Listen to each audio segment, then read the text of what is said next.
beautiful, beautiful, beautiful, beautiful angel.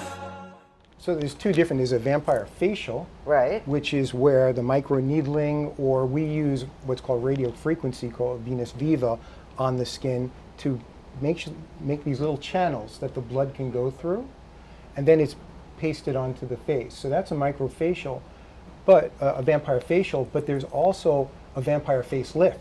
Oh, So you can inject the PRP in like filler, and you could do it with filler too at the same time. now does that make the filler last longer? The filler or does lasts it give longer, a better plus it improves the skin natural tone. result? Yeah. Okay. So what it does is it stimulates the skin, so your skin gets more of a glow to it.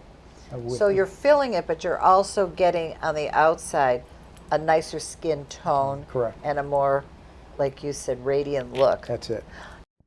Want to see and learn more? Well, you can watch the full episodes with Dr. Mark Berkowitz and Jackie Kallen by searching Accent Your Beauty on YouTube or by going to newradiomedia.com, where you can catch our newest episodes every Wednesday night at 7 p.m. Eastern Standard Time. Be sure to like, follow, and subscribe to our social media pages to keep up to date with our tips and ideas on how to be the more beautiful you.